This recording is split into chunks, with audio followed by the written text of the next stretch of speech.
Hay retratos que no cuelgan, se aferran. En una sala donde la luz apenas osa entrar, donde el aire se siente antiguo y pesado como un aliento detenido, hay un marco de madera oscura que parece latir. No se escucha, pero se intuye, como si cada fibra del roble guardara un susurro que nadie se atreve a pronunciar.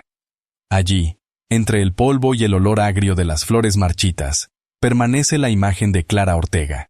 Vestido blanco, manos juntas, sonrisa leve. Lo perturbador no es su expresión, sino la fecha al dorso del cartón, 7 días después de su entierro. La casa de los Ortega, en 1904, se alzaba sobre un barrio empedrado de Guadalajara, donde las paredes parecían haber absorbido plegarias y discusiones, donde las campanas de la iglesia sonaban como un aviso, no como un llamado. El portón, de hierro forjado, estaba marcado por manchas que el agua de lluvia nunca borró, y en la ventana alta, cubierta por cortinas de encaje amarillento, siempre se distinguía una sombra quieta, incluso en ausencia de luz. Dentro, la madera húmeda exhalaba un aroma dulzón, mezcla de cera vieja y paños guardados demasiado tiempo. Los vitrales del comedor filtraban una claridad enferma, tiñendo todo de un rojo apagado. Los escalones crujían de un modo que no correspondía al peso de quien subía. A veces sonaban aunque nadie estuviera allí.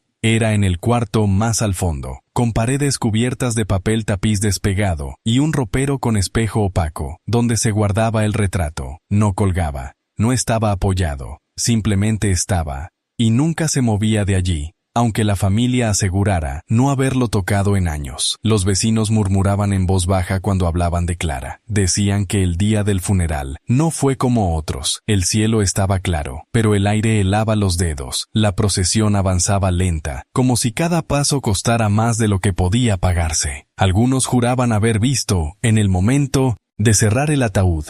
un leve gesto en sus labios. Una insinuación de sonrisa que no debió estar allí. Después vino la fotografía. No hay registro de quién la tomó. La familia, en su versión más prudente, afirmaba que se trataba de un recuerdo. Un último homenaje encargado en secreto para no inquietar al vecindario. Pero en el barrio todos sabían que algo no cuadraba. La postura, la frescura de las flores, la claridad de sus ojos. No era la imagen de una niña difunta. Era otra cosa. El retrato se convirtió en un objeto prohibido, pero nadie se atrevió a destruirlo.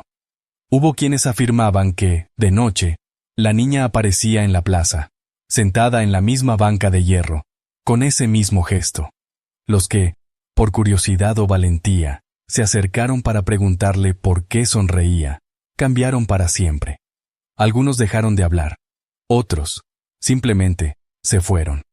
Pero antes de continuar, dime, ¿alguna vez has visto una sonrisa que parecía esperar algo de ti? Suscríbete. Y, en los días posteriores a la aparición del retrato, la casa Ortega comenzó a transformarse de maneras que no podían atribuirse al paso del tiempo ni al desgaste natural de las cosas, pues era como si cada objeto, cada superficie y cada rincón hubieran adquirido un pulso secreto, un compás imperceptible que dictaba su permanencia o su ruina y que siempre parecía obedecer a algo que no residía en el mundo visible, sino en un lugar de la memoria que ni los más viejos del barrio podían precisar sin que se les quebrara la voz. Y en ese ritmo extraño se fueron apagando los colores de las paredes, el brillo de los utensilios, incluso la claridad del agua en la pila, como si todo estuviera adoptando el mismo tono mortecino que envolvía a la figura de Clara en la fotografía. La madre de la niña, doña Estefanía Ortega, había comenzado a cubrir los espejos con paños oscuros, alegando que el vidrio se había manchado de humedad y ya no devolvía el reflejo con nitidez, pero los sirvientes contaban que, al intentar limpiar esas manchas, la superficie devolvía imágenes que no correspondían a la persona que la miraba, sino a una figura infantil de manos entrelazadas y una leve inclinación de cabeza, siempre acompañada de esa sonrisa ambigua, tan difícil de descifrar como imposible de olvidar, y aunque ninguno de ellos se atrevió a confesarlo en público, el silencio con que abandonaban la casa cada tarde lo decía todo. En la capilla doméstica, junto al comedor, donde un crucifijo de madera había presidido las oraciones familiares durante décadas,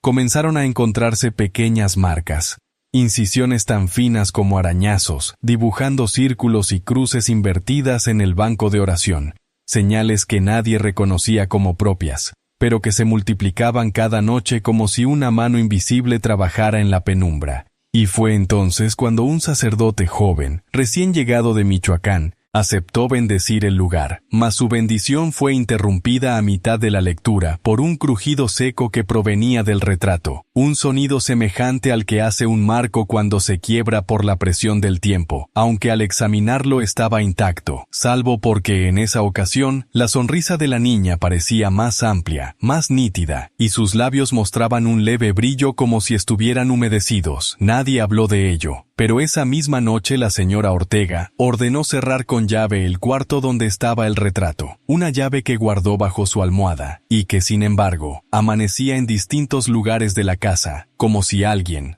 o algo, la estuviera probando, moviéndola lentamente hacia donde quería estar. Y mientras tanto, en el barrio, algunos comenzaban a decir que la plaza ya no estaba segura después del toque de campanas, que habían visto a una niña vestida de blanco cruzar el empedrado, sonriendo como si supiera algo que los demás jamás comprenderían. Con el paso de las semanas, la presencia de Clara dejó de ser un rumor para convertirse en un hecho tácito, una certeza de esas que no se escriben en los periódicos ni se proclaman en las misas, pero que se comparte en miradas y gestos breves. Y así, cuando las campanas de la iglesia de San Felipe tocaban las 9 de la noche, las calles aledañas se vaciaban con una rapidez que no obedecía al frío ni al cansancio, sino a un acuerdo silencioso entre vecinos que sabían que, a esa hora, la plaza se volvía un lugar que respiraba distinto, un lugar donde la sombra de los árboles se alargaba demasiado y donde los faroles parecían oscilar como si quisieran apagarse. En las crónicas parroquiales de aquel año, un breve apunte del párroco registraba que varias familias habían solicitado confesión fuera de horario, todas con un tono de urgencia y temor, aunque sin relatar pecados concretos, más bien hablando de sueños que no se podían olvidar, de caminatas nocturnas que no recordaban haber emprendido, y de una sensación de que alguien se sentaba junto a ellos al despertar, dejando sobre la sábana un frío húmedo, semejante al de una piedra recién lavada por la lluvia. La fotografía, mientras tanto, permanecía en su cuarto cerrado, pero algo en la composición de la imagen parecía alterarse sin causa, pues quienes habían visto a Clara en vida aseguraban que, en el retrato, la curva de su sonrisa era cada día más pronunciada, y que la posición de sus dedos cambiaba ligeramente, como si estuviera a punto de levantar una mano para llamar a alguien, y aunque estas percepciones podían atribuirse a la sugestión, había un hecho más difícil de explicar. El olor. Un perfume dulce, parecido al de las flores recién cortadas, comenzaba a expandirse desde detrás de la puerta, llenando el pasillo y mezclándose con el aroma agrio de la casa. Y ese perfume aparecía también en la plaza, siempre antes de que alguien afirmara haberla visto. Una tarde de noviembre, una anciana que vivía frente a los Ortega aseguró haber encontrado, sobre la banca central de la plaza, una ramita de azahar húmeda, como si hubiera sido arrancada en ese instante, y junto a ella, una huella diminuta marcada en el polvo del asiento, huella que parecía más profunda de lo que un pie infantil podría dejar. No hubo testigos que confirmaran su historia, pero al día siguiente, la banca amaneció limpia, sin polvo, sin hojas, como si una mano cuidadosa la hubiera preparado para recibir de nuevo a su única visitante nocturna. Con la llegada del invierno de 1904, la luz en las calles del barrio se volvió más débil, no porque el sol dejara de brillar con fuerza, sino porque parecía que el aire mismo filtraba los rayos antes de que alcanzaran los muros, y esa penumbra anticipada, que caía mucho antes de la hora en que las campanas de San Felipe marcaban el toque de ánimas, envolvía la casa de los Ortega en una quietud espesa, semejante a la que cubre un altar antes de una exhumación, y en ese clima de encierro, el retrato de Clara adquirió un nuevo matiz, pues la leve sonrisa que ya inquietaba a todos había comenzado a mostrar, apenas perceptible, la sombra de los dientes, detalle mínimo que, sin embargo, producía un efecto de proximidad, como si la niña, en cualquier momento, pudiera abrir la boca para pronunciar una palabra que nadie querría escuchar. El sacerdote joven, aquel que había intentado bendecir la casa, se negó a regresar después de que su crucifijo, colgado en el pasillo junto a la entrada, amaneciera una mañana girado por completo, con el Cristo mirando hacia la pared, y aunque los Ortega lo interpretaron como un accidente o una travesura de algún sirviente, lo cierto es que esa noche, mientras la señora Estefanía subía las escaleras, escuchó un roce suave detrás de la puerta cerrada del cuarto del retrato, un sonido que no se parecía al crujir de la madera ni al golpeteo de un roedor, sino a algo más orgánico, húmedo, como si una tela fina se arrastrara lentamente sobre el suelo. El frío en la casa aumentaba sin importar cuántos carbones se encendieran en los braseros, y los muros exhalaban un vaho tenue que humedecía las manos y el rostro de quien los tocaba, como si la piedra misma transpirara, y en medio de esa humedad comenzó a aparecer un fenómeno aún más perturbador. Pequeñas manchas circulares, del tamaño de una moneda, que se formaban en el yeso y que, vistas de cerca, parecían contener en su centro un diminuto punto oscuro, similar a una pupila, siempre mirando hacia la misma dirección, el cuarto sellado. Los vecinos, aunque cada vez más distantes, no podían evitar girar la vista hacia las ventanas altas de la casa cuando pasaban por la calle, y muchos aseguraban que, en la cortina del ventanal que daba a la plaza, se delineaba la silueta de una niña sentada, inmóvil, con la cabeza ligeramente inclinada, y aunque algunos intentaron convencerse de que se trataba de una muñeca antigua colocada allí para ahuyentar curiosos, el hecho de que la figura cambiara de posición de un día para otro desmentía esa explicación. La sonrisa, tanto en la fotografía como en las visiones que la gente describía, ya no parecía la de una niña alegre ni la de un recuerdo familiar. Había adquirido un matiz expectante, como si estuviera aguardando un momento preciso, una señal, o tal vez a alguien en particular, y esa espera silenciosa comenzó a pesar sobre todos como una promesa oscura que nadie se atrevía a romper.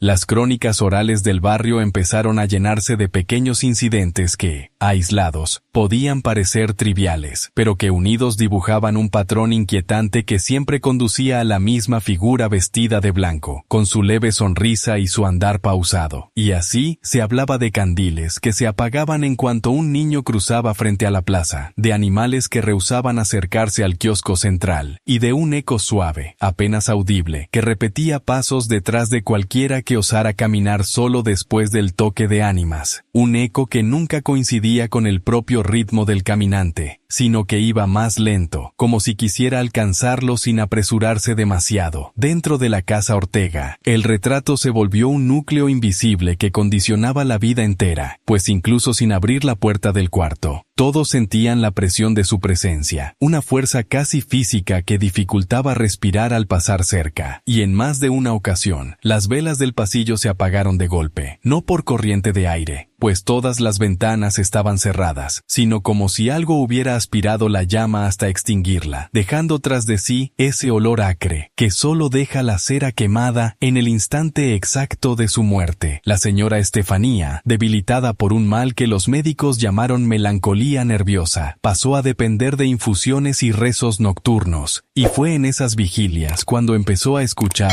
lo que describió como un murmullo bajo, de cadencia lenta, que no lograba comprender, pero que sentía dirigido a ella, un murmullo que se acercaba cada noche un poco más a su cabecera, hasta que, una madrugada, el perfume de flores frescas la envolvió por completo, y, al abrir los ojos, creyó ver en el borde de la cama la orla de un vestido blanco, quieta como si flotara a pocos centímetros del suelo. El resto de la familia, aunque sin hablarlo, compartía una sensación similar, la de estar habitando una casa que ya no les pertenecía, un lugar cuyo centro de gravedad se había desplazado hacia ese cuarto cerrado, y aunque nadie lo decía, todos sabían que tarde o temprano la puerta volvería a abrirse, no por voluntad humana, sino por el momento en que la niña del retrato decidiera que había llegado la hora de salir. Con el inicio del nuevo año, el aire en el barrio adquirió un peso distinto, como si cada brisa que recorría las calles empedradas llevara consigo un residuo invisible del cuarto sellado de los Ortega, un hálito tan frío y tan persistente que incluso en las horas más soleadas parecía encogerse la piel al sentirlo pasar, y bajo esa presencia intangible comenzaron a suceder hechos que, aunque pequeños, erosionaban la calma de todos, puertas que se cerraban solas con un golpe seco en medio de la noche,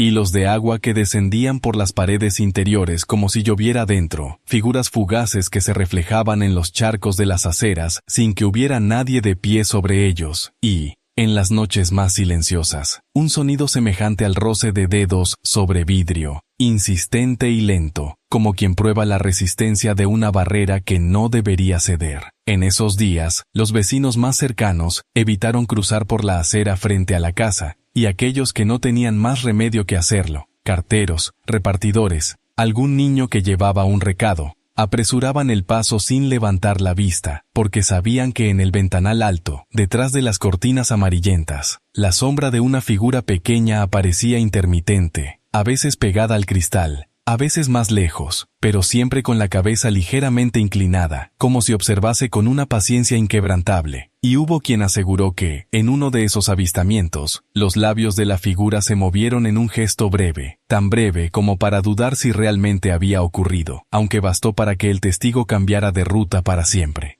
Dentro de la casa, los objetos comenzaron a moverse de forma imperceptible pero constante. Crucifijos que amanecían torcidos en la pared, fotografías familiares que perdían nitidez hasta mostrar rostros borrados, libros que se cerraban aunque hubieran sido dejados abiertos la noche anterior. Y, lo más inquietante, el marco del retrato que, sin ser tocado, parecía haber cambiado de posición dentro de la habitación sellada, como si se hubiera acercado apenas 1 centímetro más a la puerta, esperando. La señora Estefanía, debilitada y casi siempre postrada, hablaba cada vez menos, pero sus manos, delgadas y frías, no dejaban de moverse sobre la sábana, dibujando con la yema de los dedos, formas invisibles que algunos sirvientes reconocieron como idénticas a las incisiones que aparecían en los bancos de la capilla doméstica, y cuando se le preguntaba qué hacía, ella simplemente cerraba los ojos, como si no hubiera escuchado la pregunta, o como si hubiera decidido que la respuesta debía permanecer en silencio. Mientras tanto, el perfume a flores frescas que antes aparecía solo en el pasillo del retrato, comenzó a impregnar otros rincones de la casa, apareciendo incluso en el patio trasero, donde las macetas vacías no habían producido flor alguna en años, y siempre, sin excepción, ese aroma se intensificaba justo antes de que el reloj marcara las 9 de la noche, momento en que, según decían los rumores, la niña podía verse nuevamente en la plaza, con su sonrisa intacta, esperando. La madrugada del 14 de enero, un suceso selló en la memoria del barrio la certeza de que la historia de Clara Ortega no era una invención ni un malentendido, pues a esa hora, cuando la niebla aún cubría las calles bajas y las campanas de San Felipe no habían dado el primer toque del día, un vigilante del mercado juró haber visto a una niña de vestido blanco cruzando la calle hacia la plaza, caminando con pasos lentos y una postura tan erguida que parecía flotar, y aunque en un primer momento pensó que se trataba de alguna hija extraviada de los vecinos, al intentar seguirla descubrió que sus pisadas no dejaban huella en la tierra húmeda y que, a cada paso, el aire se llenaba de un perfume de azahar tan intenso que casi resultaba sofocante. La banca central de la plaza, que en los últimos meses había adquirido un aspecto descuidado por el polvo y el óxido, amaneció esa mañana completamente limpia, como si hubiera sido lavada con agua y pulida con esmero, y sobre el asiento reposaba una única flor blanca, fresca, con gotas de rocío en los pétalos, gotas que no se evaporaron ni siquiera cuando el sol del mediodía cayó sobre ellas, y quienes se atrevieron a tocarla afirmaron que estaba fría como el mármol, aunque no marchita. En la casa Ortega, esa misma noche, el cuarto del retrato permaneció cerrado, pero algo había cambiado. La llave que la señora Estefanía guardaba bajo su almohada desapareció sin dejar rastro, y aunque se revisaron cajones, alfombras y estanterías, no volvió a encontrarse, como si hubiera sido retirada de la casa por una mano invisible. Y lo más perturbador fue que, al amanecer, el marco del retrato ya no estaba apoyado contra la pared interior, sino colocado justo frente a la puerta, a una distancia tan precisa que parecía esperar que alguien la abriera desde fuera. Los sirvientes comenzaron a renunciar en silencio, dejando su paga sin cobrar, y los Pocos que quedaron evitaban pasar cerca del cuarto, desviando el paso aunque eso significara recorrer el doble de distancia para cumplir sus tareas, porque todos habían comenzado a sentir una presión suave pero constante al acercarse a la puerta, una presión que no provenía del aire ni de la temperatura, sino de algo más antiguo, algo que los empujaba hacia atrás como una advertencia muda, pero que, paradójicamente, parecía al mismo tiempo invitarlos a entrar. En los días posteriores a la desaparición de la llave, la casa Ortega adoptó un silencio distinto, no el de las viviendas sumidas en luto o abandono, sino uno más denso, como si cada pared escuchara y cada objeto esperara una señal para moverse, un silencio que se sentía vivo, palpitante, como el que precede a la primera palabra de una confesión demasiado pesada para ser dicha, y bajo esa quietud opresiva, comenzaron a manifestarse cambios tan sutiles que parecían obra de la imaginación, aunque se repetían con una constancia que negaba el azar. El olor de las flores que antes se concentraba en el pasillo del cuarto sellado, se extendía ahora hasta el zaguán, impregnando las ropas colgadas, la madera de la puerta y hasta el hierro del portón, mientras en las noches más frías se oía, desde algún lugar del interior, un golpeteo suave y rítmico, semejante al de unos nudillos tocando, siempre 3 veces, con pausas largas entre cada golpe, como si la insistencia no fuera necesaria porque la espera estaba llegando a su fin. Los habitantes del barrio, que hasta entonces habían evitado hablar del asunto frente a los Ortega, comenzaron a compartir entre sí historias cada vez más extrañas, como la de un hombre que aseguró haber visto en la ventana de la planta alta no a la niña inmóvil que todos describían, sino a una figura de espaldas, ligeramente encorvada, con el cabello recogido en una trenza gruesa que caía sobre un vestido blanco, figura que, al volverse, reveló un rostro que no era el de una niña, sino el de una mujer joven con rasgos idénticos a los de Clara, como si hubiera envejecido décadas en una sola noche, y que, pese a esa transformación imposible, mantenía la misma sonrisa leve, idéntica en su curvatura y en su extraño fulgor. Dentro de la casa, los pocos sirvientes que aún quedaban, evitaban subir al piso alto, dejando sin limpiar el corredor que conducía al cuar. Todo el retrato, corredor que en pocos días acumuló una capa fina de polvo que, sin embargo, nunca cubría el espacio frente a la puerta cerrada, como si algo invisible se moviera allí con frecuencia, desplazando el aire y dejando el suelo intacto. Y más inquietante aún fue que, una madrugada, el corredor amaneció con huellas diminutas marcadas en el polvo, dispuestas en un patrón perfecto, 2 pasos hacia la puerta, 2 pasos alejándose, repetidos una y otra vez hasta perderse en la penumbra de la escalera. En la plaza, las apariciones de Clara se hicieron más frecuentes, siempre a la misma hora, siempre en la misma banca, pero con una variación que helaba a quienes la observaban desde lejos. Ahora, además de sonreír, parecía inclinar la cabeza hacia un lado, como si escuchara algo, o a alguien sentado junto a ella, un acompañante invisible cuya presencia se intuía en la forma en que sus hombros se ladeaban y en cómo su vestido se arrugaba en un punto exacto, como si otra mano, fría e incorpórea, reposara sobre su falda, acompañándola en una espera cuyo fin nadie se atrevía a imaginar. El 27 de enero, cuando la humedad del invierno había alcanzado su punto más persistente y el aire dentro de la casa Ortega se volvía tan denso que parecía resistirse a cada respiración, ocurrió un fenómeno que ningún miembro de la familia se atrevió a narrar con todas sus palabras, pues el amanecer encontró el corredor del piso alto, iluminado por una claridad blanquecina, que no provenía de las ventanas ni de las lámparas de aceite, sino de una fuente difusa que parecía brotar desde el mismo umbral del cuarto sellado. Una luz fría, sin calor, que al tocar las paredes dejaba en ellas un brillo fugaz semejante al reflejo de la luna sobre el agua, y en medio de esa luminiscencia tenue se podía percibir, aunque no con los ojos, sino con esa percepción que roza el instinto, un pulso, un latido lento y regular que no pertenecía a ningún cuerpo vivo, como si el retrato en su interior hubiera empezado a imitar la cadencia de un corazón para anunciar que seguía allí, esperando. Ese mismo día, los vecinos aseguraron haber escuchado las campanas de San Felipe tocar 3 veces fuera de horario, con un tono apagado y hueco, como si fueran campanas de duelo amortiguadas con tela. Y aunque el sacristán negó haberlas hecho sonar, las mujeres más viejas del barrio recordaron en voz baja que, en las viejas tradiciones, ese toque triple sin motivo aparente era señal de que un alma reclamaba presencia, y la coincidencia con la luz en el corredor de los Ortega fue suficiente para que la historia corriera de casa en casa, haciendo que las puertas se cerraran más temprano que nunca. En el interior, la señora Estefanía, cada vez más frágil, comenzó a pasar las noches enteras sentada en un sillón junto a su cama, con la vista fija en la pared que separaba su habitación del corredor superior, como si pudiera ver a través de la madera y el yeso lo que ocurría allí fuera, y algunos aseguraron que,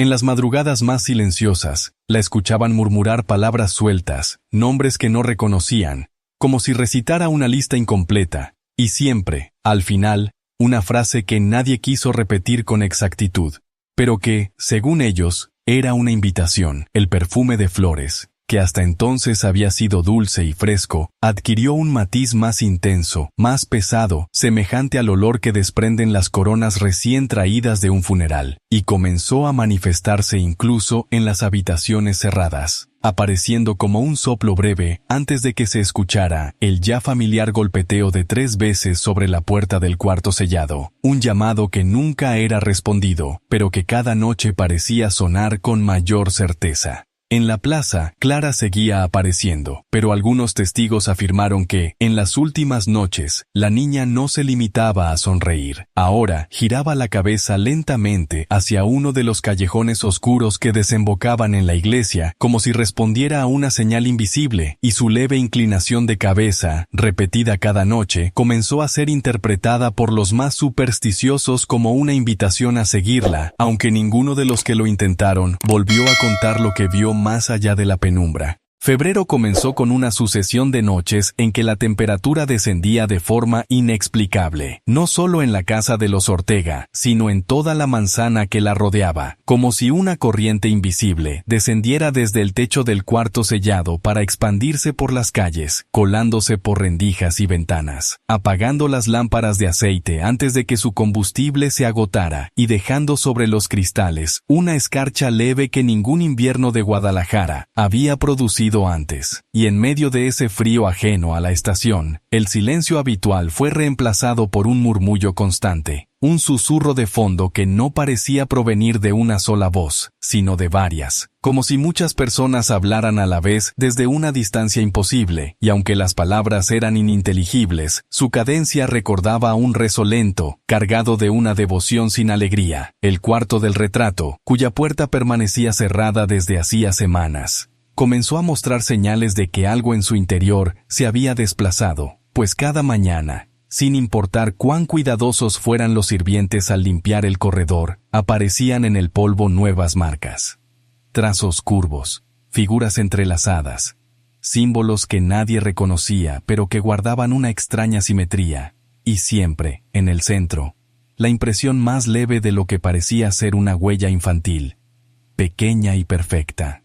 Como si la presión de ese pie no viniera del peso, sino de algo más liviano y persistente, que simplemente se posaba allí para dejar constancia de su paso. Una tarde, mientras el cielo se nublaba con una rapidez casi violenta, la señora Estefanía pidió que la llevaran al piso alto, algo que no hacía desde antes de enfermar, y al llegar frente a la puerta del retrato, se quedó inmóvil durante varios minutos, respirando con dificultad, como si el aire frente a esa madera fuera más espeso que el resto, y sin tocarla, inclinó la cabeza, esa de la misma manera en que Clara lo hacía en la plaza, manteniendo esa postura durante tanto tiempo que uno de los sirvientes, incapaz de soportar la escena, bajó corriendo las escaleras, jurando que, en ese instante, había sentido una brisa helada recorrerle la espalda en dirección contraria, como si algo hubiera pasado a su lado para entrar en la habitación cerrada. En la plaza, los rumores crecieron cuando 3 personas, en noches distintas, aseguraron haber visto a la niña no solo en la banca, sino de pie,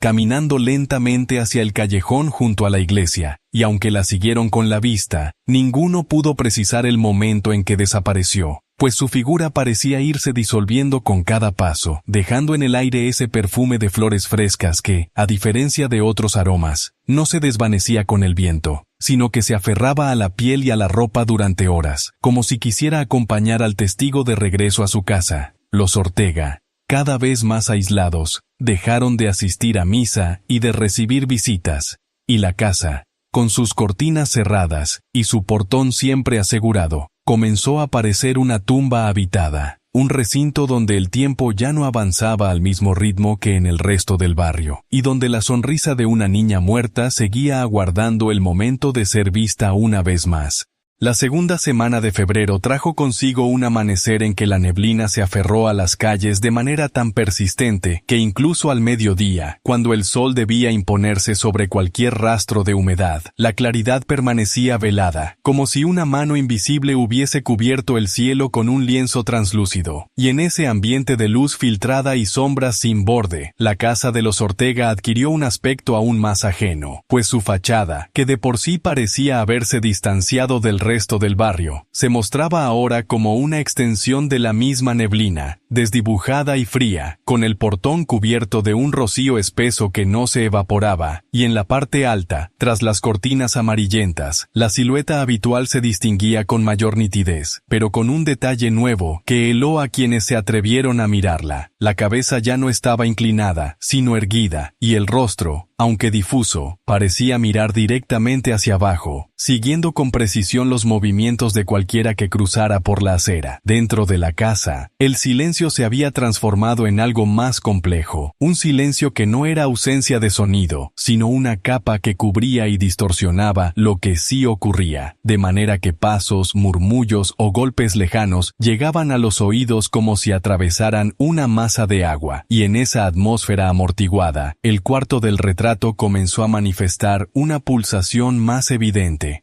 Un compás lento que se percibía en la madera del suelo y que se intensificaba por las noches, sobre todo en las horas posteriores al toque de ánimas, cuando un resplandor pálido se filtraba por la rendija inferior de la puerta, dibujando en el polvo un trazo fino de luz que parecía palpitar con cada golpe del invisible corazón que latía dentro. La señora Estefanía, cada vez más consumida por la enfermedad y por algo que sus médicos no podían diagnosticar, empezó a rechazar alimen, tos y a dormir solo a ratos, pasando las madrugadas con los ojos abiertos, fijos en un punto invisible del techo, y aunque no pronunciaba palabra, sus labios se movían con un ritmo constante, como si recitara un rezo interminable, y los pocos que se atrevieron a acercarse, afirmaron que, en medio de ese murmullo, repetía una misma frase, corta y seca, pero tan cargada de una certeza antinatural, que preferían no recordarla, temiendo que al hacerlo, la llamada que contenía, pudiera llegar a su destino. En la plaza, la figura de Clara ya no era un fenómeno aislado que requería suerte o azar para ser presenciado. Ahora cada noche, sin excepción, aparecía sentada en la misma banca, y aunque seguía sonriendo, la postura de su cuerpo había cambiado. Ya no estaba recta, sino levemente inclinada hacia adelante, con las manos apoyadas en el borde del asiento, como si se preparara para levantarse en cualquier momento, y quienes la veían coincidían en que esa tensión, ese instante suspendido, era más perturbador que cualquier otra de sus manifestaciones, porque implicaba que la espera, larga, silenciosa y persistente, estaba llegando a su final, y que lo que aguardaba tras esa sonrisa podría, muy pronto, cruzar el límite que hasta entonces había contenido su presencia. La tercera noche de vigilia, cuando el aire parecía impregnado de un olor a cera vieja y a flores marchitas que no provenía de ningún altar visible, la silueta de Clara en la banca de la plaza se volvió más nítida, no porque la neblina hubiese cedido, sino porque era como si ella misma absorbiera la bruma, aclarando su contorno y resaltando la blancura de su vestido, cuyo tejido no parecía obedecer al movimiento del viento, sino a un pulso propio, lento y casi imperceptible, y en su rostro la sonrisa se había tornado más estrecha, más cerrada, como si hubiera sido comprimida por una fuerza interior que la tensaba sin descomponerla, mientras sus ojos, antes vagos y sin foco, parecían ahora orientarse hacia una dirección fija, una ventana concreta de la calle de los Ortega, desde donde, según afirmaban algunos, se había visto un par de manos pequeñas presionar el cristal desde dentro en noches anteriores. En la casa, la humedad había comenzado a concentrarse de manera extraña, formando manchas oscuras que se extendían como raíces por las paredes. Pero lo inquietante no era su forma ni su textura, sino que seguían un patrón que, a la luz de un candelabro, recordaba los bordes dentados de una sonrisa humana, curvada de manera antinatural, repitiéndose en distintas habitaciones como si la casa entera estuviera aprendiendo a imitar la expresión del retrato. Y en el corredor principal, allí donde los retratos familiares colgaban en fila, varios de ellos comenzaron a mostrar pequeñas alteraciones. En uno, un niño que antes tenía los labios cerrados, ahora aparecía con un rictus apenas visible. En otro, la mirada de un abuelo parecía desviarse hacia el ángulo inferior del marco, como si vigilara a quien se atreviera a pasar. Las campanas de la iglesia del barrio comenzaron a marcar las horas con un retardo inexplicable, de manera que su toque parecía llegar no desde el campanario, sino desde un lugar más profundo y resonante, como si la piedra misma de las calles y las paredes lo estuviera transmitiendo desde abajo, y cada uno de esos tañidos coincidía, según los vecinos más observadores, con un leve cambio en la postura de Clara. Un dedo que se separaba 1 milímetro del otro, un hombro que caía, una inclinación mínima del cuello, movimientos que, sumados, trazaban un avance invisible para quien no los hubiera registrado noche tras noche. La señora Estefanía, cada vez más frágil, había dejado de distinguir el día de la noche, y aunque su cuerpo permanecía en la cama, su respiración parecía acompasarse con el ritmo de algo que ocurría fuera de la casa, como si su vida misma estuviera conectada a una cuenta regresiva silenciosa que se cumplía en la plaza, y algunos aseguraban que en sus últimos momentos de lucidez llegó a llevarse las manos al rostro con un gesto de idéntica atención al que mostraba a su hija en el retrato, sellando así la certeza de que aquello que sonreía no estaba quieto, sino acercándose, paso a paso, al lugar donde todo había comenzado. En la madrugada siguiente, cuando la luz de los faroles se había extinguido, y solo quedaba la penumbra densa que parece tragarse el sonido, la casa de los Ortega comenzó a emitir un crujido lento y prolongado, no como madera que se reseca, sino como si las vigas estuvieran cediendo bajo un peso invisible, que se desplazaba de un cuarto a otro, y en cada pausa de ese lamento estructural, se escuchaba un silencio tan espeso que parecía ahogar el pecho de quien lo habitaba, un silencio que no era vacío, sino expectante, como el momento previo a que alguien exhale después de demasiado tiempo, y fue en ese silencio donde se percibió por primera vez el roce suave de tela sobre el suelo, un arrastre que no coincidía con los pasos de ninguno de los habitantes, sino con el leve vaivén de una falda que se detiene para esperar, como si el que la porta supiera que será inevitable que alguien salga a su encuentro. La humedad en las paredes, que ya había formado patrones semejantes a sonrisas incompletas, comenzó a extenderse hacia los marcos de las puertas, y allí adquirió una textura casi translúcida, como si la madera estuviera absorbiendo un reflejo constante que provenía de un lugar que no existía dentro de la casa, y cada marco parecía erguirse como un umbral no para otra habitación, sino para un espacio donde la luz no tenía dirección ni origen, un sitio que solo mostraba el eco de rostros deformados por una mueca inmóvil, todos distintos, pero con un mismo rastro en la comisura de los labios, como si una sola mano los hubiera moldeado a través del tiempo. En el comedor, sobre el mantel que nadie había tocado desde la última comida familiar antes del entierro de Clara, comenzaron a aparecer pequeñas marcas circulares, no quemaduras ni manchas, sino depresiones perfectas que se repetían con exactitud, como si algo invisible estuviera apoyando el borde de un objeto siempre en el mismo lugar. Y los pocos que se atrevieron a mirarlas de cerca aseguraban que no era el mantel lo que estaba hundido, sino el aire sobre él, un peso contenido que mantenía su forma, aunque no se viera el objeto que lo producía, como si lo que allí se sentaba estuviera probando la paciencia de quienes aún creían que la muerte era un final.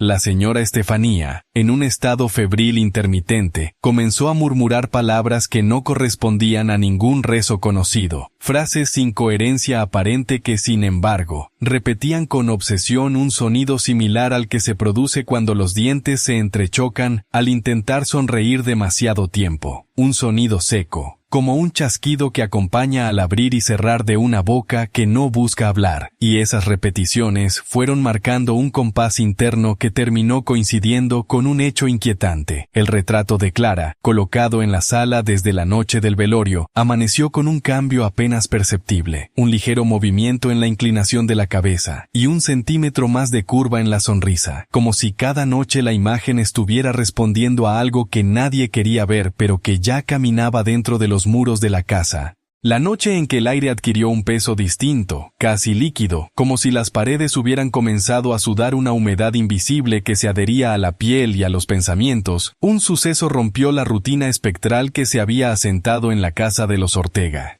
Pues en la sala, donde el retrato de Clara se mantenía como un altar sin velas, se escuchó un leve golpe seco. No el estallido abrupto de algo que cae, sino el sonido de un objeto que es colocado con cuidado en una superficie, como quien deposita una ofrenda en un lugar sagrado, y al amanecer, cuando la penumbra había cedido lo suficiente para revelar los contornos de las cosas sin despojarlas de su misterio, se descubrió sobre la mesa baja, frente al sillón donde Clara solía sentarse en vida, una peineta de nácar que no pertenecía a ninguno de los miembros de la familia, pero que todos recordaban haber visto en el cabello de la niña durante la última tarde que pasó en la plaza. El objeto,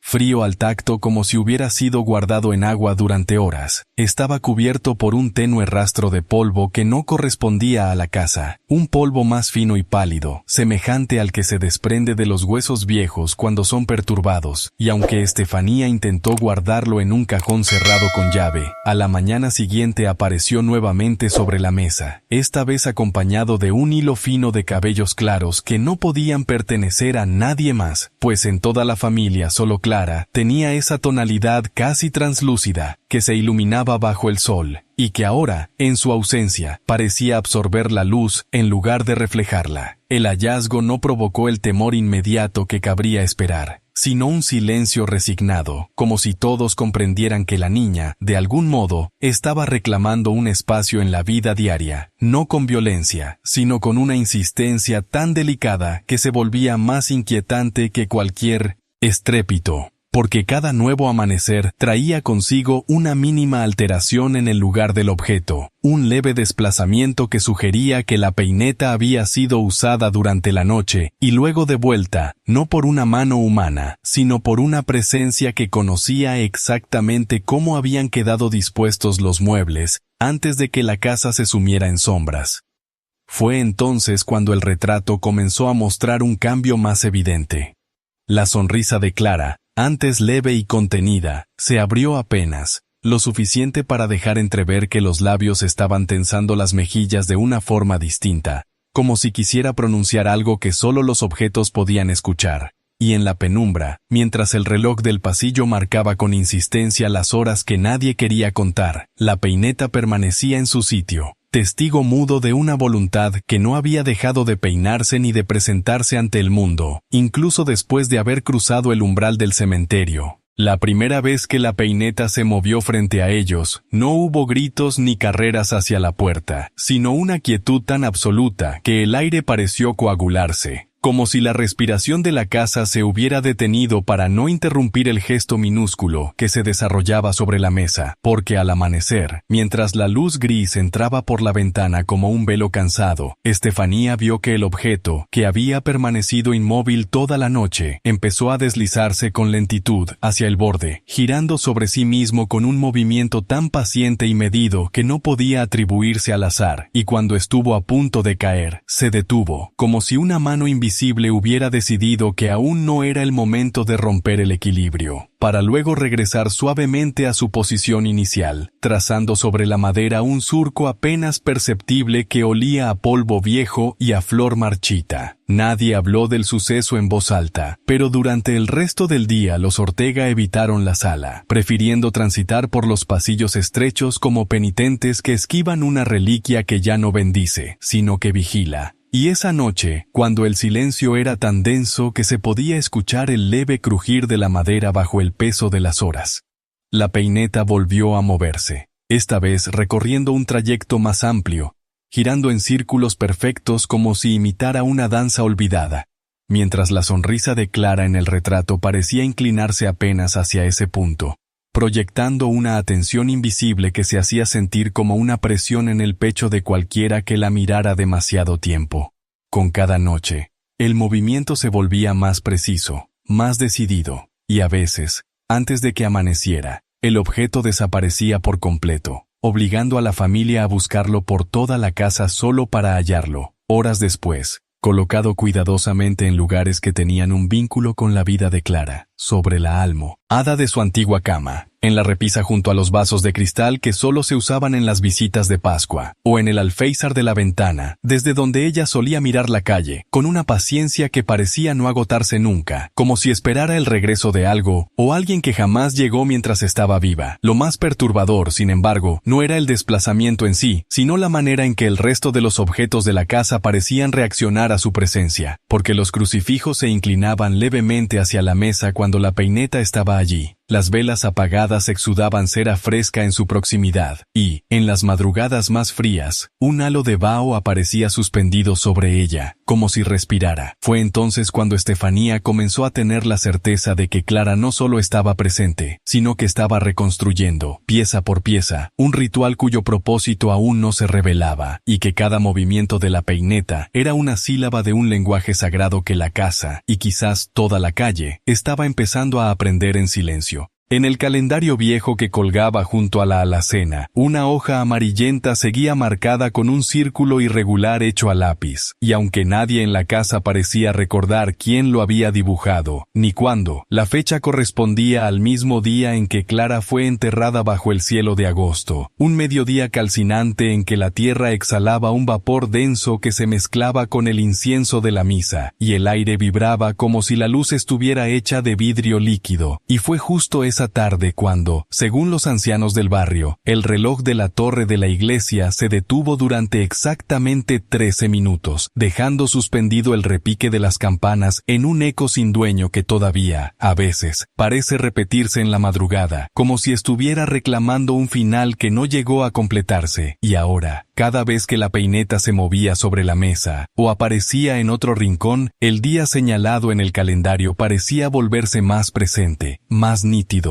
como si la casa estuviera avanzando hacia él con pasos invisibles. Estefanía comenzó a notar que, en las noches cercanas al aniversario, los espejos no devolvían los reflejos completos, sino fragmentados, como si la imagen se deshiciera en piezas de luz y sombra que se negaban a ensamblarse, y el retrato de Clara adquiría una palidez más intensa, un blanco de tela mortuoria que absorbía cualquier rayo de luz, y en su sonrisa leve se insinuaba un matiz nuevo, como si la curva de sus labios estuviera comenzando a pronunciar algo, una palabra que, aunque inaudible, parecía tener peso suficiente para inclinar el aire hacia ella. La casa misma se preparaba para algo. Y lo hacía en silencio, acumulando en sus esquinas un polvo más denso, como si cada partícula fuera un fragmento de vigilia, y los objetos parecían alinearse de formas inusuales. Las sillas quedaban enfrentadas hacia la mesa aunque nadie las moviera. Las cortinas se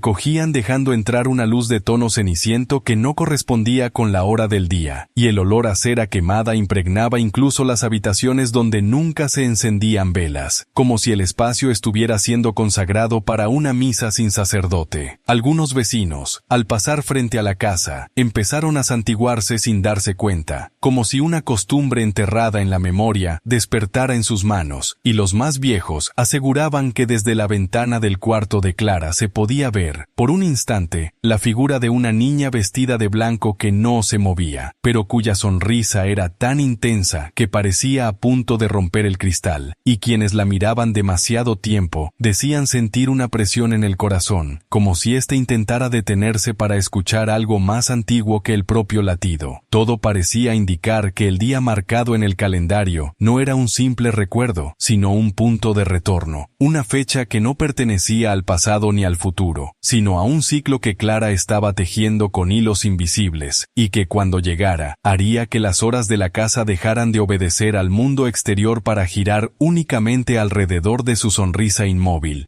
La primera vez que la sonrisa de Clara abandonó el papel para ocupar un lugar en el aire, no hubo anuncio ni estruendo, sino un cambio imperceptible en el silencio, un vacío nuevo que se desplegó en la casa como una sábana fría tendida sobre cada mueble. Y fue en esa madrugada, sin luna, y con un cielo de un negro espeso como tinta sin diluir, cuando Estefanía, insomne, sintió que el calor de su aliento se le quedaba suspendido frente al rostro, inmóvil, como si el tiempo hubiera decidido probarse a sí mismo en su habitación. Y en ese instante, el aire junto a la puerta se curvó de una forma imposible, como si un vidrio invisible se hubiera desplazado lentamente, revelando en su superficie un resplandor tan pálido que parecía no tener origen, hasta que, poco a poco, comenzó a delinearse una figura baja, envuelta en un blanco translúcido, cuyo contorno no era sólido, sino tejido de hilos de luz que se disolvían y recomponían a cada segundo. Y en medio de ese rostro sin peso, los labios curvados en aquella misma sonrisa de la fotografía, exacta en cada sombra, exacta en cada pliegue, exacta en esa calma perturbadora que no era de este mundo. No hubo movimiento, ni paso, ni sonido de tela, pero la presencia se acercó, reduciendo la distancia como si la habitación fuera más corta de lo que realmente era. Y cuando estuvo a escasos centímetros, Estefanía sintió un frío tan agudo que no era dolor, sino una ausencia de todo lo que había conocido como calor, y en ese frío, un olor tenue a tierra húmeda, no a cementerio, sino a la tierra removida justo antes de colocar un ataúd, como si esa fragancia se hubiera desprendido de los pliegues del vestido de la niña, arrastrando consigo un murmullo de humedad y encierro. Clara no parpadeaba, pero tampoco la mirada era fija como la de un retrato, sino que parecía adaptarse al rostro de Estefanía, reconociéndolo como quien contempla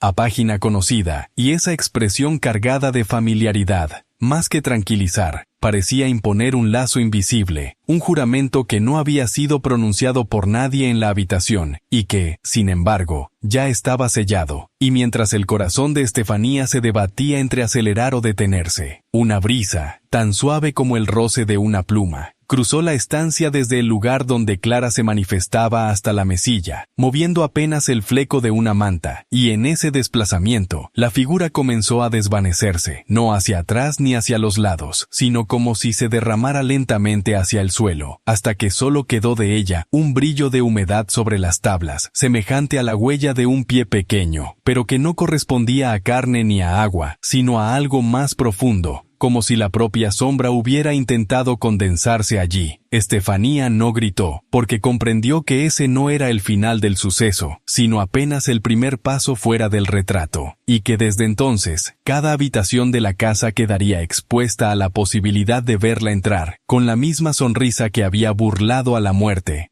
Al amanecer de aquel día, cuando la luz apenas comenzaba a filtrarse en fragmentos inciertos por las rendijas de las contraventanas, la casa de los Ortega parecía haberse impregnado de un peso invisible que se adhería a las paredes como humedad antigua. Y aunque los primeros rayos acariciaban tímidamente las baldosas del pasillo, esa claridad no lograba disipar la penumbra densa que persistía en las esquinas, una penumbra que, lejos de retraerse, parecía observar. Y fue entonces cuando los pasos comenzaron a escucharse sin que nadie los diera.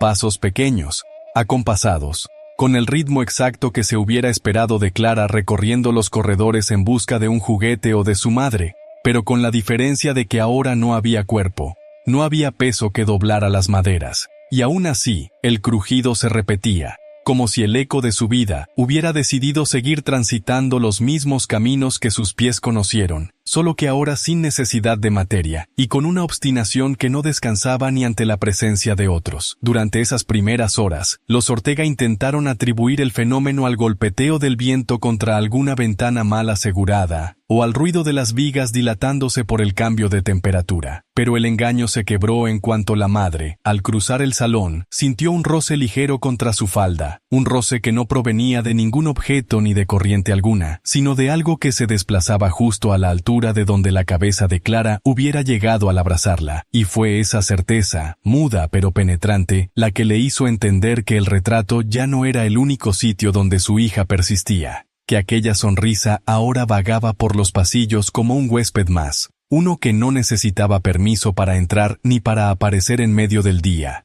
cuando la luz y las rutinas deberían mantener alejadas las sombras. Pronto, la familia comenzó a notar que,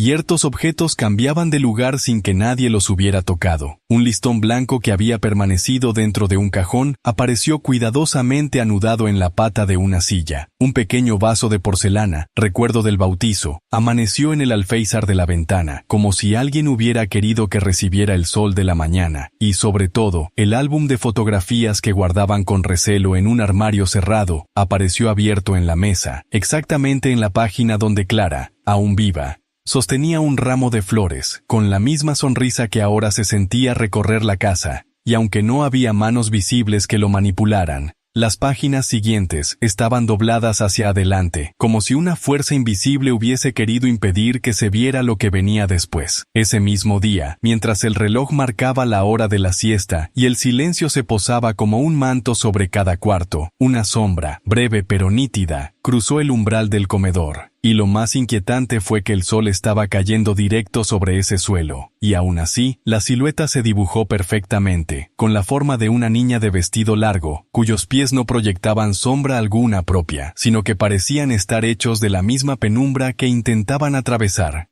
Con el paso de los días, los Ortega comenzaron a percibir que las paredes ya no eran el único límite donde la presencia de Clara parecía reflejarse, porque fue en el brillo detenido de los espejos y en el cristal opaco de las ventanas donde su figura comenzó a insinuarse como un eco detenido en otro tiempo. Una imagen que no se movía al compás de quien la miraba, sino que persistía con independencia, como si habitara un lugar que solo se conectaba con el nuestro, a través de esas superficies frías. Y así, cada vez que alguien pasaba frente al espejo del recibidor, el mismo que había pertenecido a la abuela y que había visto generaciones enteras cruzar sin dejar rastro, aparecía en el fondo una pequeña forma blanca, con los pliegues de un vestido infantil que no se mecían con el aire, y sobre todo con una sonrisa leve, inmutable, que no parecía destinada al espectador sino a algo o alguien que estaba detrás, más allá de cualquier reflejo humano. En una de esas mañanas, mientras la luz se filtraba tamizada por las cortinas de encaje, el padre creyó ver su propia figura en el cristal de la vitrina del comedor, pero detrás de él, como suspendida en un segundo plano imposible, estaba Clara, con las manos juntas a la altura del pecho y los ojos fijos en un punto indescifrable, y aunque él giró con rapidez, el lugar estaba vacío, el aire inmóvil, y sin embargo, al volver a mirar, la imagen seguía ahí, pero más cerca, como si cada intento de negarla la atrajera hacia adelante, acortando la distancia entre ambos mundos. Y esa misma noche, el cristal amaneció cubierto de una fina capa de vaho, en la que alguien, o algo, había dibujado una curva suave, idéntica a la forma de su sonrisa. Pronto, los espejos comenzaron a volverse lugares prohibidos dentro de la casa, no porque reflejaran algo espantoso, sino porque lo que mostraban era demasiado familiar y demasiado imposible a la vez. Es como si cada superficie pulida fuese una puerta sin cerradura por donde Clara podía asomarse a voluntad, ignorando los límites entre la vida y la muerte. Y en ocasiones, la imagen no aparecía de cuerpo entero, sino en fragmentos, la mitad de su rostro junto a un marco dorado, la silueta de su mano tocando el vidrio desde dentro, la sombra de un lazo blanco que no existía en la habitación, y todo esto ocurría sin patrón aparente, de día o de noche, en silencio absoluto, o en medio del ruido de la calle, como si no necesitara un momento específico para recordarle a los vivos que aún estaba cerca. A veces, incluso, el reflejo se adelantaba a la realidad. Alguien cruzaba frente a un espejo y veía, unos pasos antes de que ocurriera, la figura de Clara girando hacia una habitación, y solo después escuchaba el crujido del piso, como si alguien invisible hubiera pasado por ahí, y ese desajuste entre el tiempo del reflejo y el tiempo del mundo no hizo más que confirmarles que Clara ya no seguía las leyes que rigen a los cuerpos, sino las de un lugar que solo puede ser visto a través del vidrio. Un lugar que nunca muestra todo, pero que siempre deja una sonrisa fija, eterna, como un sello que se niega a desaparecer. Fue a partir de cierto amanecer, cuando la humedad aún reposaba sobre las paredes y el aire traía consigo el olor estancado de los patios interiores, que la familia comenzó a advertir que Clara ya no solo habitaba en las superficies donde la luz podía atrapar su forma, sino que había empezado a dejar vestigios que pertenecían por entero a nuestro mundo, huellas físicas imposibles de explicar y que, sin embargo, aparecían con la naturalidad de las cosas que siempre han estado ahí, como si se hubiesen gestado lentamente en la oscuridad de la casa, hasta encontrar el momento exacto para manifestarse. Y así fue como, sobre el mueble de la sala donde nunca había reposado nada más que una lámpara de aceite y un crucifijo de madera, comenzaron a encontrarse flores marchitas, pequeñas y sin olor, con pétalos endurecidos como si hubieran sido arrancados años atrás, y que sin embargo, conservaban el polvillo amarillento que deja el polen recién liberado. Y junto a ellas, el hilo deshecho de un lazo blanco que parecía haber sido cortado de un vestido infantil. Al principio, la madre creyó que alguien del barrio, movido por un impulso macabro, estaba colocando aquellos objetos para alimentar las habladurías que ya se susurraban en voz baja en las calles. Pero pronto la teoría se derrumbó, porque los hallazgos no siempre estaban a la vista, sino que aparecían en rincones que nadie tocaba desde hacía años, detrás de los platos de porcelana que se guardaban para el Día de Todos los Santos, en el hueco de la escalera donde la luz nunca llegaba, incluso dentro de un misal antiguo que estaba cerrado con un listón. Y cada vez que se encontraban, los objetos parecían estar impregnados de una tibieza inexplicable, como si alguien los hubiera dejado ahí apenas unos instantes antes, aunque no hubiese rastro alguno de pasos o movimiento. Con el paso de las semanas comenzaron a surgir también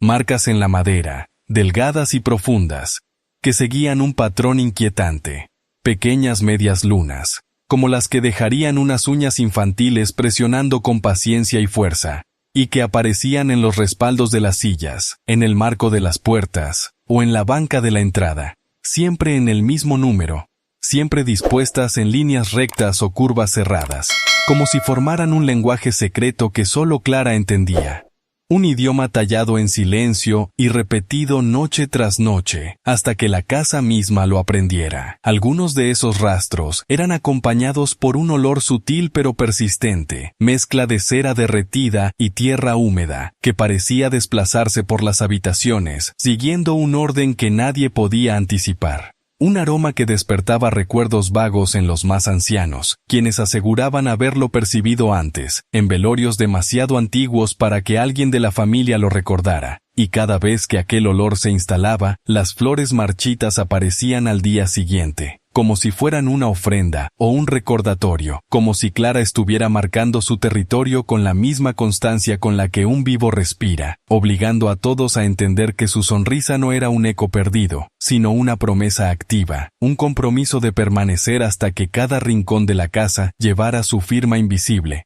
Fue entonces, en un mes donde el calor parecía evaporar incluso el sonido de las campanas, cuando los objetos que Clara dejaba de manera inexplicable comenzaron a comportarse como si obedecieran a un ritmo que no pertenecía al tiempo de los vivos, pues aquello que aparecía en un rincón amanecía en otro al día siguiente, y lo que había reposado durante semanas en el mismo lugar podía desvanecerse de pronto para manifestarse en algún punto remoto de la casa, a veces en habitaciones que llevaban años cerradas, como si un pulso invisible guiara cada traslado, y los Ortega pronto comprendieron que no se trataba de simples cambios azarosos, sino de un recorrido meticuloso, casi procesional, que seguía un patrón imposible de descifrar, pero que de alguna manera envolvía a todos en la certeza de que ella estaba allí, caminando sin ruido, cargando con sus pequeñas ofrendas para depositarlas donde su voluntad dictara. La madre, cada mañana, al abrir las contraventanas, encontraba que el lazo blanco, aquel fragmento arrancado de un vestido infantil que ya no existía, se movía de la repisa a la mesa del comedor, y de ahí al alféizar de la ventana, hasta que un día lo halló sobre su propia almohada, doblado con precisión y con el aroma inconfundible de jabón viejo, ese olor que aún recordaba de cuando lavaba la ropa de Clara en los días previos a su enfermedad, y aunque quiso pensar que era una ilusión, no pudo ignorar que el lazo estaba tibio, como si hubiera reposado en las manos de alguien apenas unos segundos antes de ser colocado allí. Las flores marchitas, por su parte, seguían un ciclo extraño. Aparecían al pie del crucifijo de la sala, luego sobre los escalones de madera, después sobre el alfombrado del pasillo que conducía al cuarto de la niña, y en cada nueva ubicación, el polvillo amarillento de su polen caía formando un pequeño círculo perfecto, como si Clara estuviera, marcando un punto de paso en un mapa invisible que solo ella podía leer, y aquel polvo, lejos de disiparse con las corrientes de aire, permanecía en su lugar durante días, hasta que un nuevo rastro lo reemplazaba. No tardaron en notar que los movimientos parecían sincronizarse con ciertos momentos del día. Al amanecer, cuando la luz apenas rozaba los vitrales, y al caer la tarde, cuando la penumbra hacía que los pasillos se llenaran de un tono cobrizo y lento, era cuando los cambios eran más evidentes, y algunas veces, quienes pasaban junto a un objeto recién aparecido sentían un leve cambio de temperatura. Una corriente fría que no se expandía al resto del cuarto, sino que se mantenía adherida al objeto, como si éste conservara la huella de unas manos que lo habían sostenido desde un lugar que no pertenecía al aire que todos respiraban. Y así, con cada desplazamiento, la sonrisa de Clara en el retrato parecía ganar una leve tensión en las comisuras, una insinuación de algo más definido, como si cada objeto movido, cada ofrenda trasladada, fuera un paso más en un camino que no terminaba en la memoria de los vivos, sino en un punto de la casa que aún no habían visto, un espacio que tal vez no estaba en este mundo, pero que ella, con infinita paciencia, se estaba encargando de abrir. Fue una madrugada sin luna, cuando el silencio parecía no provenir de la ausencia de ruido, sino de una especie de pacto sellado entre las paredes, que la casa comenzó a mostrar la primera insinuación de aquel espacio que hasta entonces había permanecido oculto a la mirada de los Ortega, pues en un rincón del pasillo alto, donde el yeso siempre había tenido una grieta estrecha como una cicatriz seca, apareció una mancha oscura que no se parecía a la humedad común, sino que parecía absorber la luz misma, un contorno de sombra que no obedecía a la dirección de la lámpara ni al temblor de las velas, y que, cuanto más se observaba, más profundo parecía, como si la pared hubiese perdido consistencia, y en lugar de superficie, hubiera allí un hueco sin fondo, una hendidura esperando a ser reconocida. Al principio, nadie se atrevió a acercarse, y se limitaron a rodearlo, aunque el pasillo era estrecho, y la presencia de esa sombra sin origen parecía ocupar más espacio del que físicamente debía, como si se hinchara al sentir que la mirada la buscaba, y con cada día que pasaba la forma se definía un poco más, adoptando bordes rectos y una leve curvatura en la parte superior, semejante a un arco de capilla, de esos que protegen imágenes sagradas. Pero aquí, en lugar de resguardar un santo o un crucifijo, parecía ser la entrada a algo que carecía de nombre, y cada vez que la madre pasaba frente a ella juraba escuchar, muy por debajo del latido de la casa, un sonido de respiración lenta, profunda, como la de alguien que duerme y sueña. El olor a cera se intensificó en todo el pasillo, pero no era el aroma limpio de las velas nuevas, sino el de cera vieja, gastada, mezclada con un deje de flores muertas y tela guardada durante décadas, y los pocos que aún visitaban la casa decían que, al mirar directamente hacia aquella sombra, sentían que detrás de sus párpados cerrados alguien más observaba, con una paciencia que no era humana, midiendo cada gesto, cada latido, como si esperara un instante específico para revelarse por completo. Pronto, algunos objetos comenzaron a acumularse junto a la sombra. Primero fueron pétalos secos, después pequeñas cintas deshilachadas, y más tarde, un zapato diminuto, uno solo, idéntico al que Clara usó en su último retrato, cubierto por un polvo tan fino que parecía harina, pero que al tocarlo dejaba en la piel una sensación pegajosa, como si aquello hubiese sido extraído de un lugar donde el aire no circula, donde la luz jamás penetra, y donde algo se conserva en un estado anterior a la muerte misma.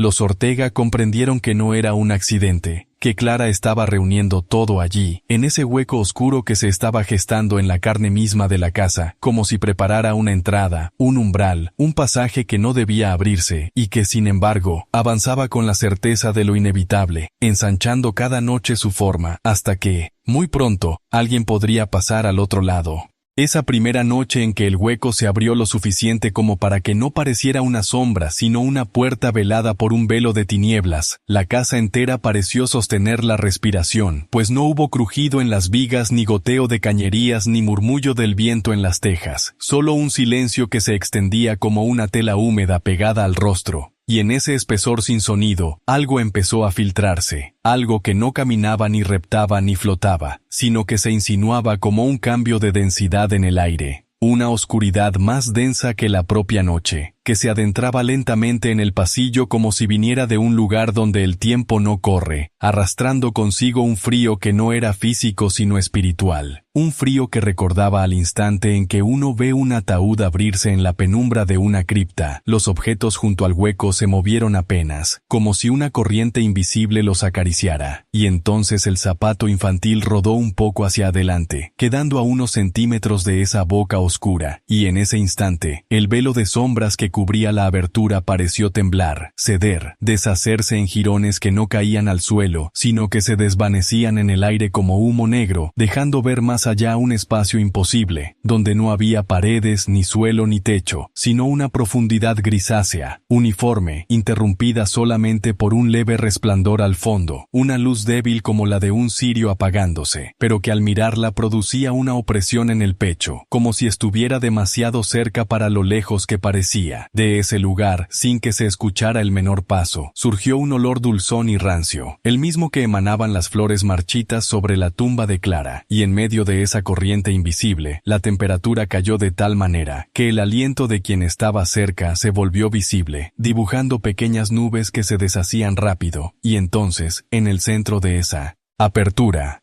apareció la silueta, al principio tan difusa como una figura detrás de un cristal empañado, pero que poco a poco fue adquiriendo contorno, hombros pequeños, un vestido blanco, cabellos peinados hacia atrás, y, finalmente, el óvalo pálido del rostro, con esa misma sonrisa que había inquietado a todos en la fotografía tomada después de su entierro. Los párpados de la figura estaban abiertos, pero los ojos no eran los de una niña. En ellos no había brillo ni reflejo. Solo una superficie turbia, inmóvil, que sin embargo parecía contener un fondo que se movía, como agua estancada donde nadan cosas invisibles. Y aquella sonrisa se ensanchó apenas un instante. No por alegría sino por reconocimiento, como si Clara supiera que quienes la miraban recordaban su rostro, y que esa memoria era la llave que necesitaba para seguir cruzando, pues dio un paso hacia afuera, tan lento y tan inevitable como el paso de una procesión fúnebre, trayendo con ella el aire pesado de un lugar donde incluso la muerte parece dormir. Cuando Clara dio su primer paso fuera del hueco, el suelo de madera, que había soportado durante décadas el peso de los vivos, crujió con un sonido que no era de madera, sino de algo húmedo partiéndose lentamente, como si bajo sus pies no hubiese tablas, sino capas de tierra recién removida, y en ese instante el aire del pasillo cambió de peso, volviéndose tan espeso que respirar costaba trabajo, un aire impregnado de esa mezcla inconfundible de cera derretida y tierra de cementerio que se adhiere a la garganta como un juramento roto, y así, sin mover los labios, sin producir sonido alguno, Clara avanzó con un segundo paso que pareció durar más de lo que el tiempo debería permitir, arrastrando consigo un leve estremecimiento en las paredes, como si cada clavo y cada viga se encogieran para no tocarla, como si incluso la casa temiera su contacto. La luz débil que había quedado al fondo del hueco se apagó lentamente, cerrándose como un párpado enfermo, y con ella desapareció todo vínculo visible con ese otro espacio, dejando tras de sí únicamente la figura de Clara, más definida ahora, aunque su piel, que en vida había sido sonrosada, se mostraba de un blanco mate, casi de porcelana antigua, sin sombra bajo el mentón ni en los pliegues del vestido, como si la luz rebotara sobre ella sin atreverse a abrazarla, y sus manos colgaban rígidas a los lados, con los dedos levemente curvados hacia adentro, cada uña marcada con un tono gris que no pertenecía a este mundo. A cada paso que daba, el silencio se hacía más profundo, pero no era un silencio vacío, sino uno que parecía lleno de algo que se mantenía al borde del oído, como un coro ahogado que repetía una misma nota grave sin cesar, y esa vibración invisible hacía que los marcos de las puertas temblaran apenas, liberando pequeñas lluvias de polvo que caían sobre el vestido de Clara sin dejar mancha, como si el polvo mismo la atravesara, incapaz de posarse en ella, y fue entonces entonces cuando quienes la observaban, si es que alguien aún conservaba valor para hacerlo, sintieron un impulso irracional de apartar la vista, no por miedo, sino por una especie de respeto terrible, el mismo que obliga a agachar la cabeza frente a un altar profanado. Clara se detuvo en el centro del pasillo, giró lentamente la cabeza hacia un rincón oscuro donde nadie creía que hubiera nada, y permaneció inmóvil, con esa sonrisa leve que parecía congelada en la misma tensión que tenía en la fotografía, hasta que el aire se enfrió aún más, y, desde la oscuridad hacia la que miraba, empezó a emanar un sonido apenas perceptible. Un goteo que no era de agua sino de algo más espeso, un ritmo pausado que parecía marcar el compás de su presencia, y entonces, sin que sus labios se movieran, la sensación de que su voz estaba dentro de cada pensamiento se hizo insoportable. Una voz que no pronunciaba palabras sino una sola idea. Que su regreso no era una visita, sino el inicio de algo que nunca se detendría. Desde el rincón al que Clara había fijado su mirada, la penumbra comenzó a deformarse de una manera imperceptible al principio, como si las sombras mismas fueran un líquido espeso que alguien agitara desde el otro lado, y poco a poco esa negrura se fue abriendo, no en un hueco claro, sino en un abismo aún más denso, tan profundo que parecía absorber la poca luz del pasillo, y el frío que de ahí emergía no era un frío común, sino un frío antiguo, de esos que no dependen de la temperatura sino de la memoria, un frío que se cuela en los huesos como si los reconociera uno por uno y se adueñara de ellos, y en ese instante Clara no dio un solo paso, pero el pasillo se sintió más corto, como si la distancia entre ella y la oscuridad se hubiera reducido por voluntad de esa fuerza invisible. La casa entera parecía contener el aliento. Las paredes hinchadas por la humedad exhalaban un olor acre a madera hinchada y encierro. Las vigas se arqueaban apenas, como si intentaran apartarse, y el suelo vibraba con un pulso tan lento que solo podía percibirse si uno permanecía inmóvil, y era un pulso que no pertenecía al corazón humano, sino al latido de algo enterrado y olvidado, algo que llevaba décadas esperando ese momento exacto, y Clara, inmóvil en el centro, mantenía la sonrisa, una sonrisa que ya no parecía dulce ni inocente, sino algo así como el eco de una promesa cumplida, la señal de que lo que se había esperado finalmente se estaba cumpliendo. Del interior de la oscuridad surgió un murmullo que no provenía de una garganta, sino de muchas, como si una docena de bocas invisibles rezaran al mismo tiempo un mismo verso sin pausa. Un rezo tan bajo que no podía distinguirse palabra alguna.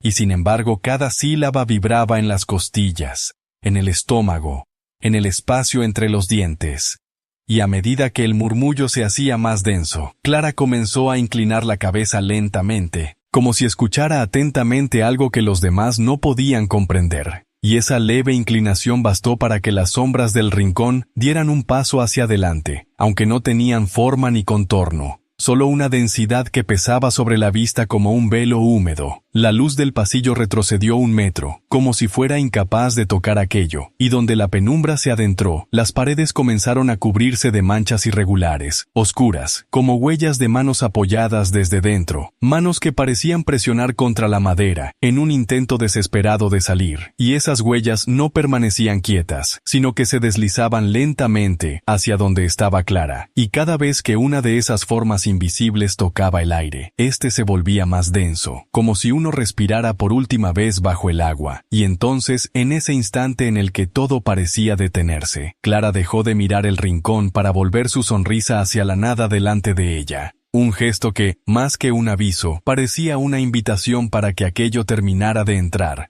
La penumbra cruzó el pasillo sin necesidad de moverse, como si en vez de avanzar hubiese extendido su naturaleza sobre el aire, cubriéndolo, alterándolo, y allí donde antes había luz, ahora reinaba un claroscuro espeso que se adhería a la piel como una segunda carne, y con su llegada, el aire comenzó a oler a cera vieja y a flores podridas, un aroma inequívoco de velorio cerrado por demasiado tiempo, como si cada molécula de ese olor hubiera esperado este instante exacto para ser liberada. Y en esa atmósfera saturada, Clara permanecía inmóvil, sin abrir los labios, pero con la sonrisa intacta, más tensa, más precisa, como si en su quietud estuviera ejerciendo un mandato sobre aquello que se arrastraba fuera de lo invisible. Las paredes comenzaron a vibrar con una cadencia que no se parecía a los temblores comunes de la madera. sino más bien al tañido de campanas lejanas que resonaban en el interior del cráneo. Y cada vibración parecía aflojar algo en el interior de la casa, como si los clavos se oxidaran al instante, como si los muros de pronto recordaran que habían estado cerrando algo que no debía permanecer más ahí, y entonces, de la negrura, surgió un perfil que no era ni sólido ni difuso, una forma que se sostenía entre el humo y el hueso, y su altura excedía la del marco de la puerta, de modo que su coronilla se perdía en una curva imposible, como si continuara hacia un espacio no visible para los vivos. El frío que traía no era un mero descenso de temperatura, sino una mutilación de la vida misma del aire, que ya no servía para respirar, sino solo para entrar y salir de los pulmones como un hilo inútil, y en ese ahogo silencioso, Clara pareció exhalar algo que no era vapor, sino una especie de neblina opalescente que se extendió hacia la figura, y en cuanto esa neblina la tocó, la entidad se tornó más nítida, revelando extremidades demasiado largas, dobladas ángulos contrarios a los del cuerpo humano, y un rostro sin facciones, pero con la curva de una boca idéntica a la sonrisa de Clara. Una sonrisa que no mostraba dientes ni carne, solo el vacío preciso de una forma conocida. El suelo bajo ellos se agrietó con un sonido seco, y de las grietas no surgió polvo, sino pequeños fragmentos de papel húmedo. Trozos de fotografías antiguas que mostraban rostros apenas visibles, todos con la misma expresión, todos mirando hacia la cámara con un gesto de reconocimiento mutuo, como si pertenecieran a un álbum invisible que solo podía completarse en ese instante. Y Clara, sin apartar su mirada de la figura, permaneció tan serena como un cuerpo ya preparado para el entierro, hasta que la penumbra se plegó sobre ella, y ambas formas, la humana y la inhumana, comenzaron a confundirse en una sola sombra que respiraba al unísono. La casa comenzó a absorber el silencio como si fuera agua derramada sobre piedra seca, y lo que antes eran murmullos lejanos, crujidos de madera, y el ocasional latido apagado del reloj de pared, se fue hundiendo en una quietud tan densa que ni siquiera el propio corazón parecía atreverse a marcar su compás, y en esa pausa absoluta, la fusión entre Clara y la figura alcanzó una forma definitiva, no ya dos presencias enfrentadas, sino una única criatura que parecía dibujada con líneas de sombra y costuras de luz mortecina, con un rostro donde la sonrisa era el único rasgo reconocible, pero ahora extendida más allá de lo humano, tan amplia y tan delgada que parecía una herida. Las paredes respondieron como si entendieran el cambio. Las vetas de la madera se hincharon, los clavos comenzaron a retroceder por sí mismos, y las pinturas colgadas en los pasillos se torcieron con lentitud, dejando que sus marcos cayeran al suelo sin ruido, como si un manto de terciopelo amortiguara cada impacto. Y ese manto no era otra cosa que la respiración nueva que llenaba el lugar, un aire vivo pero ajeno, que parecía no entrar por las ventanas ni salir por las puertas, sino permanecer encerrado, girando, probando cada rincón como un huésped que inspecciona la casa que acaba de heredar. En las habitaciones cerradas, los objetos comenzaron a cambiar de lugar sin que ninguna mano los tocara. Las sillas giraban levemente como si quisieran mirar hacia un punto invisible. Los crucifijos colgados se desprendían y quedaban sobre el suelo, no rotos, sino invertidos, perfectamente alineados, como si hubieran sido colocados así con una intención exacta. Y en las mesas cubiertas de manteles amarillentos, las flores secas recobraban un color enfermizo, un rosado pálido que parecía absorber la poca luz que quedaba, como si estuvieran floreciendo al revés, desde la muerte hacia una vida que no les correspondía. Las fotografías familiares comenzaron a desvanecerse, primero las manos de los retratados, luego sus rostros, hasta que solo quedaba el vacío del papel, y ese vacío tenía un tono grisáceo idéntico al de la neblina que había unido a Clara con la entidad. Como si aquella unión necesitara borrar cualquier otro rastro de existencia para afirmarse, y mientras tanto, los espejos de la casa comenzaron a oscurecerse desde dentro, formando una superficie tan opaca que, al acercarse, no devolvían reflejo alguno, sino una negrura que parecía extenderse hacia un pasillo interminable en el que, al fondo, apenas podía distinguirse la figura de una niña sentada, con las manos sobre el regazo y la sonrisa fija. Nadie que se encontrara dentro podía saber en qué momento exacto comenzó la transformación completa, porque los relojes se detuvieron sin aviso, y las agujas se quedaron apuntando hacia la misma hora, como si el tiempo hubiera sido arrancado de raíz. Y la casa, ahora impregnada del aliento nuevo de Clara, ya no pertenecía a los vivos, sino a una historia más antigua que cualquiera de ellos, una historia que solo podía contarse en silencio y bajo la sombra de esa sonrisa eterna. En las calles que rodeaban la casa de los Ortega, el aire comenzó a adquirir un espesor insólito, como si cada bocanada que se intentaba inhalar tuviera que atravesar un velo invisible impregnado de polvo antiguo y un dulzor enfermizo que recordaba al almíbar rancio. Y pronto, los vecinos más cercanos empezaron a notar que los sonidos cotidianos, el arrastre de los carros, los pregones de los vendedores, el canto de las aves al amanecer, parecían apagarse cuando se acercaban al número de la calle donde aquella casona de ventanales cerrados se erguía, como si al llegar a su perímetro, el mundo decidiera hablar en susurros para no perturbar algo que aguardaba detrás de esos muros. Los niños, que antes jugaban despreocupados a saltar sobre las piedras de la acera, comenzaron a evitar pasar frente a la propiedad, inventando atajos más largos y menos cómodos, y los pocos que se atrevían a mirar a través de la verja aseguraban que, en la ventana del segundo piso, aparecía una figura inmóvil que no siempre estaba allí, y que cuando sí lo estaba, mantenía una sonrisa demasiado quieta, idéntica a la que mostraba el retrato mortuorio de Clara que algunos recordaban haber visto en el salón, la última vez que fueron invitados a la casa. Antes de que las puertas se cerraran para siempre, los animales parecían tener aún menos voluntad de acercarse. Los perros callejeros cruzaban al otro lado de la calle y mantenían la mirada baja, y las palomas que antes se posaban en el tejado ya no volvían, como si hubieran decidido colectivamente que el aire sobre la casa pesaba demasiado para volar, y en las noches, algunos vecinos juraban escuchar un zumbido grave, constante, que no provenía de ninguna máquina ni de ningún insecto, sino que parecía emanar de las paredes mismas, un murmullo sordo que, si se escuchaba por demasiado tiempo, dejaba una sensación de pérdida en la memoria, como si o olvidara momentáneamente el motivo por el que había salido a la calle. Las pocas personas que aún intentaban mantener contacto con la familia, algún pariente lejano, algún viejo amigo de los padres, regresaban pálidos y temblorosos, asegurando que nadie abría la puerta, pero que aún así, cuando tocaban el timbre o golpeaban la aldaba, sentían una respiración fría sobre la nuca, acompañada de un perfume a gardenias mustias, y que al retirarse, tenían la certeza de que algo los seguía hasta mitad de la calle antes de desaparecer. Con el paso de los días, el rumor se extendió hasta los mercados y las plazas, que la casa estaba viva, que la hija muerta de los Ortega se paseaba por los pasillos con una sonrisa fija, y que cualquier reflejo, en el vidrio de una botella, en el charco de agua sucia, en el cristal de una ventana lejana, podía devolver su imagen por un segundo, como si desde adentro buscara a alguien más para que la acompañara, y que, si alguna vez decidía salir, no lo haría sola.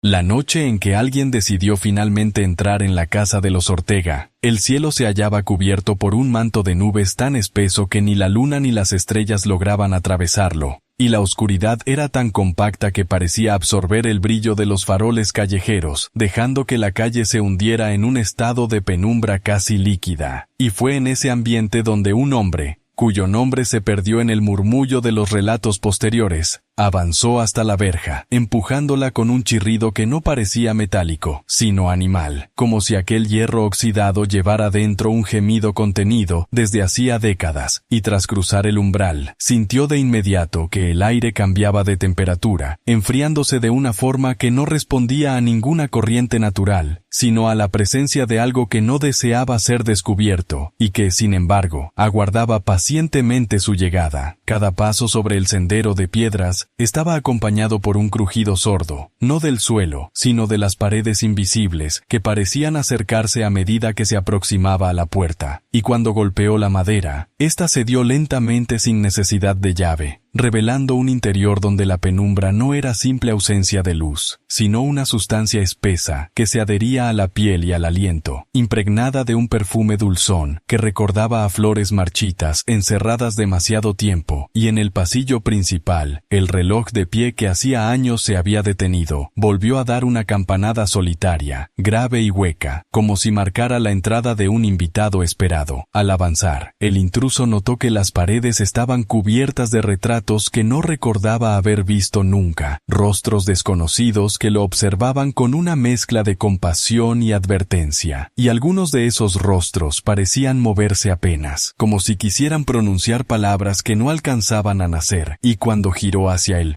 salón, la vio. Clara, o lo que quedaba de ella, sentada en una silla baja, con las manos cruzadas sobre el regazo, y esa sonrisa extendida como una fisura en la porcelana de un rostro demasiado quieto, con ojos que no parecían mirar, sino recordar, y sin embargo, al sentirse observada, inclinó la cabeza con un gesto tan suave que el hombre sintió que su corazón se contraía como si una mano helada lo apretara desde dentro. El silencio fue roto por un susurro múltiple, como si decenas de voces hablaran al mismo tiempo desde distintos rincones de la casa, pronunciando frases incompletas, nombres truncos, fragmentos de oraciones que parecían provenir de recuerdos ajenos, y mientras el intruso retrocedía, notó que detrás de Clara, en la penumbra, empezaban a perfilarse otras figuras, no tan nítidas, pero todas con la misma sonrisa fija, rostros que parecían surgir de las paredes mismas, del suelo, del techo, acercándose lentamente como si quisieran rodearlo, y en ese instante comprendió que no había entrado a una casa, sino a la boca de algo que llevaba años alimentándose de miradas y memorias, y que él acababa de ofrecerse como el siguiente banquete.